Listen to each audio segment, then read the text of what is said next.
Pour commencer, voici une petite démonstration technique de la roue sans les mains. Ensuite, on va voir un petit ralenti afin de voir les différentes phases de cette technique. Et enfin, on va essayer de l'analyser pour mieux comprendre son déroulement. Tout d'abord, il y a la course d'élan. Ensuite, il y a le pré-appel qui se fait avec le pied droit. Le pré-appel doit être lent et rasant,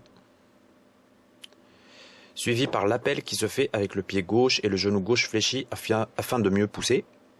Lancer le pied droit le plus haut possible afin d'obtenir une plus grande amplitude entre les jambes. Se réceptionner sur le pied droit et enfin sur le pied gauche. Une bonne exécution de la roue est requise pour la réalisation de la roue sans les mains.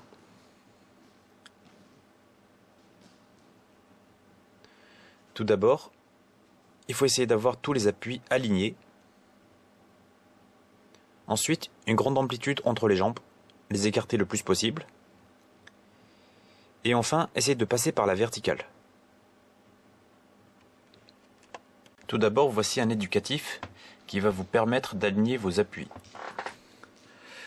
On peut commencer par travailler sur une poutre pour aligner les pieds et les mains et se réceptionner sur un tapis.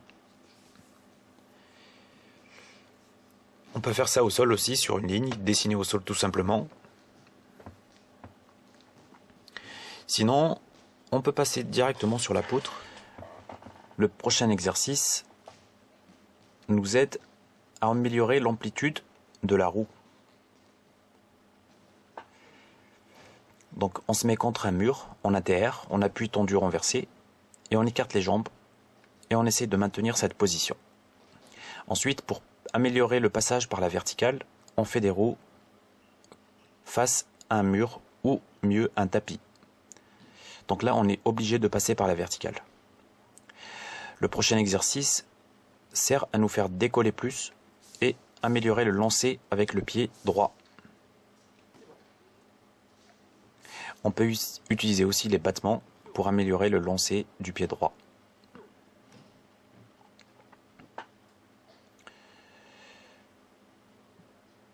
Ensuite, nous allons passer aux différentes étapes pour l'apprentissage de la roue sans les mains.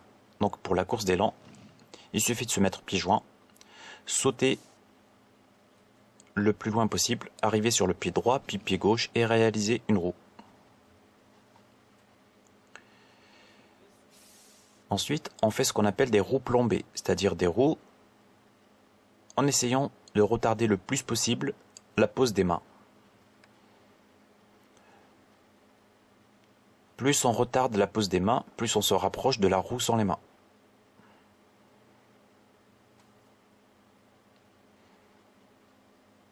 Ensuite, on peut passer à la manipulation, l'aide et la parade. Donc voici 3 exercices ou 3 façons de manipuler, aider et parer le pratiquant.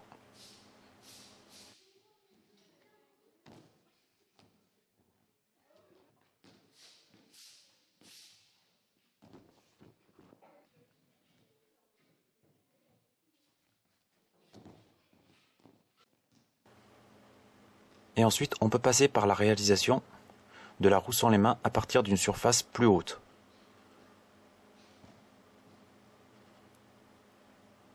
On peut utiliser un plinth, des tapis empilés.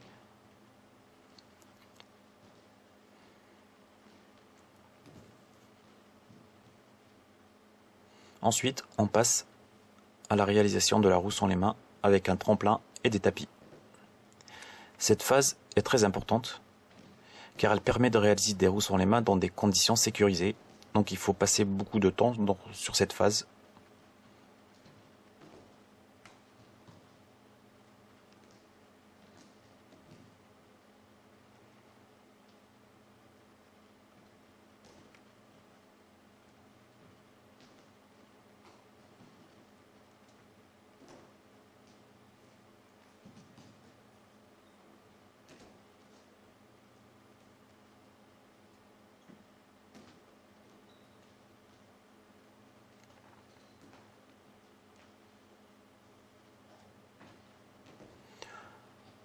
On peut aussi utiliser une surface plus rigide, mais un peu plus haute que le niveau du sol.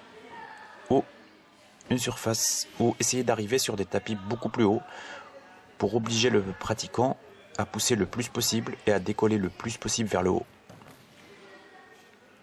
Il faut faire attention avec ce dernier éducatif qui peut être assez traumatisant pour les chevilles.